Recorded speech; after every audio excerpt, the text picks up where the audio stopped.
of the NASA coalition, Honorable Kalonzo Musyoka, Honorable Moses Wetangula, and Honorable Musalia Mudavadi.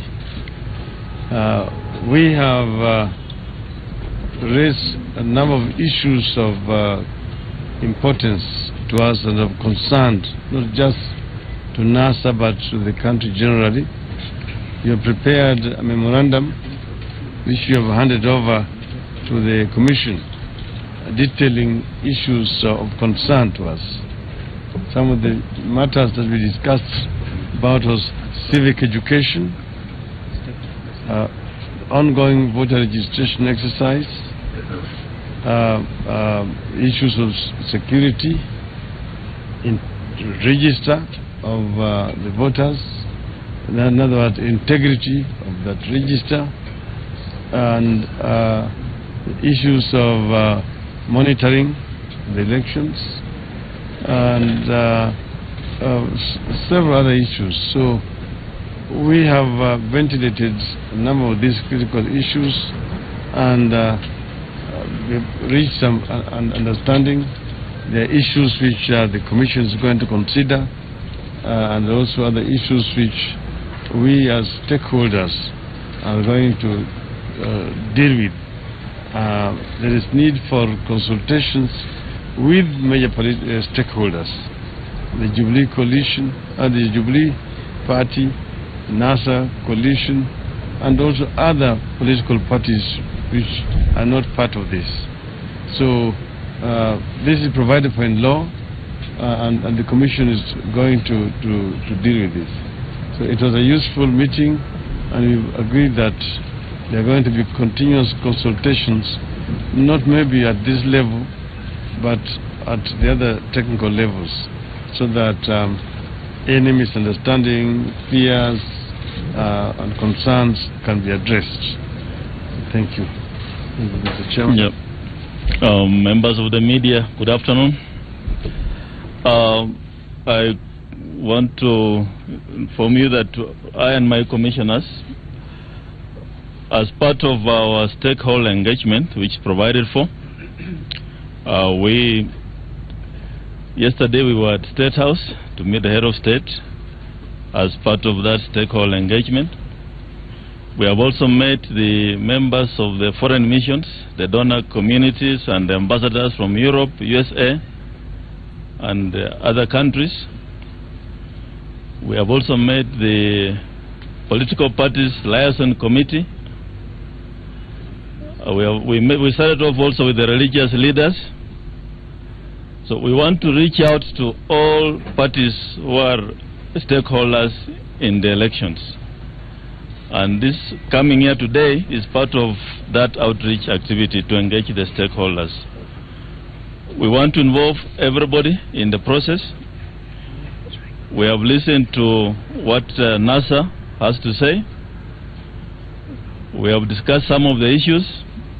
We are going back to our office to deal with the remainder of the issues which they have raised through our technical committees.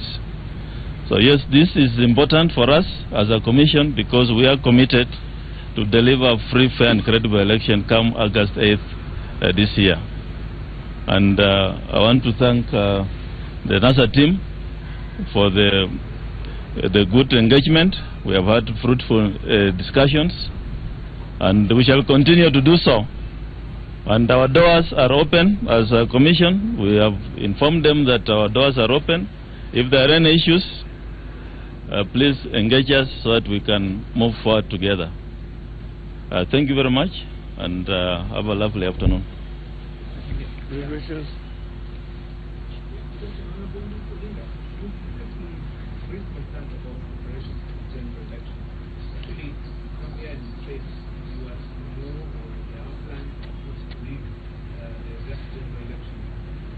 Having met the commissioners and engaged them in a number of issues, do you think now, probably some of your peers are there with number one and number two, the audit of the voter register, there's a case in court. Is there engagement of how to probably improve it, probably to deal with it, and have the voter register?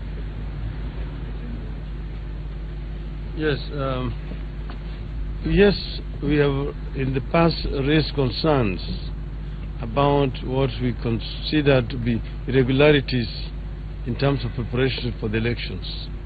And we have said so many times that this country cannot afford another flawed electoral process. So we have brought our concerns to the attention of the Electoral Commission and asked them to address them. So as we hear the chairman says, they are going to address some of those concerns. We are not able to give you full details here, but there are, of course, others. Like you remember the issue of double registration, which they have admitted, the issues of using some fake ID cards to register people as voters, like we demonstrated to you the other day. Those you have raised. The issue of those who registered as NYS, seeking jobs with NYS, the entire NYS register finding its way into the IBC register. Those are issues of concern. At what point did this happen? Those are some of the issues which we have raised. And also the fact that civil servants are being used and empowered using state resources to facilitate registration of voters in certain areas and not in other areas. Other areas are being restrained from participating. Also these issues of ID cards which are not being issued promptly and on a timely basis as the President directed in some regions, whereas they are the opposite is being done in the so-called favored regions. And this is what is accounting for lower registration in some parts of the country compared to other parts of the country. Yet politicians are the ones who are being blamed. This is a responsibility of the IBC. So all this you have raised. I don't want to go into all the details, but as I'm saying, we have presented the IBC with a memorandum, and they said, they promised that they're going to address some of those concerns.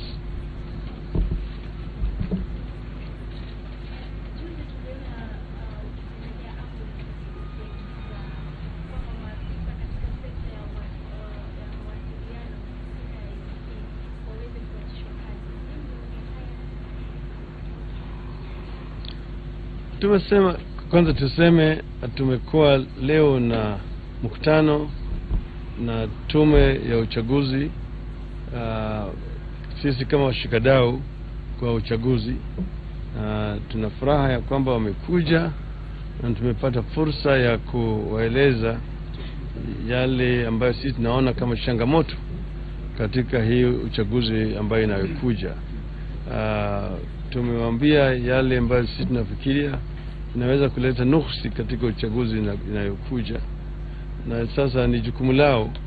Hatuwezi kusema yale yote ambayo tumezungumza nao hapa katika hii press conference, lakini tumesema yote, na wao vile vile wametuambia, wakatueleza yale changamoto ambayo wako naye kama tume, na wakasema wanataka ushirikiano na washikadau wote kwa uchaguzi pande zote, ili wabaki kama wastani, kama wale ambao watakuwa kama referee.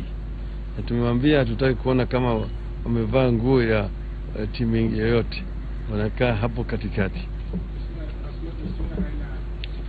Jina naitwa kutoka Radio. Juzi imekuwa ukilalamika sana kwa sababu kusema tume ya IBC ilisambaza vifaa vya register those VBR kwa mapendeleo katika maeneo inayoungwa mkono kwa wingi na Jubilee. Imepeleka vifaa vingi, lakini maeneo inaungwa kwa na code vichache. Labda ulipata fursa ya kuongea na mwenyekiti akakuhakikishia kweli hilo unalodai ni kweli ama si kweli?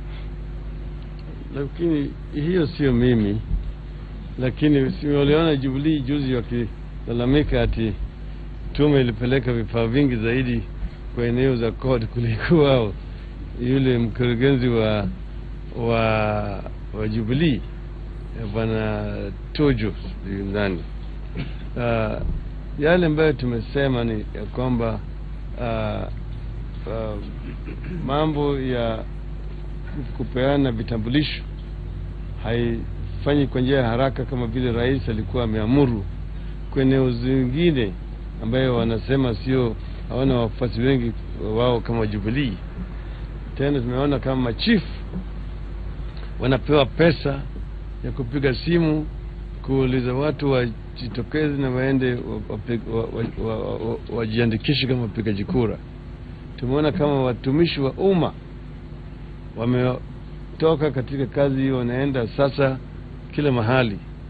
Tumeona kwa mfano kule upande ya Nyeri ati jemadari mstaafu sasa ndio anachea mkutano ya kisiasa ya kutoa watu, na kumbe yeye bado ni mtumishi wa umma. Sasa tunasema hii inakeuka sheria, maana sheria hairuhusu watumishi wa umma kutumiwa kwa njia ya kisiasa. Lakini vile vile tumesema tunataka kuona kama tume inaangalia mambo haya na inazungumzia mambo kama haya. Sisi tumesema eneo zingine watu wajitokezi kwa wengi, manake hawana vitambulisho. Ukienda kama eneo za magharibi au eneo za Kenya ya Nyanza au Pwani, utakuta kama mstari ya watu ambao wanahitaji vitambulisho ni mrefu zaidi kuliko wale ambao wanajisajilisha. Sababu gani? Vijana hawana vitambulisho.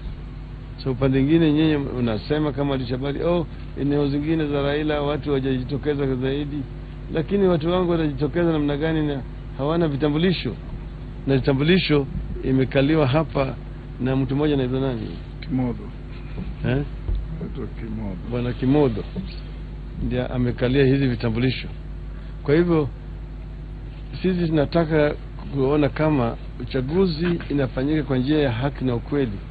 Haki ya ukweli inamaanisha ya kwamba kila Mkenya ambaye ametimu umri ya kupiga kura amewezeshwa, yani amepata kitambulisho na amepewa fursa ya kujiandikisha kama mpigaji kura.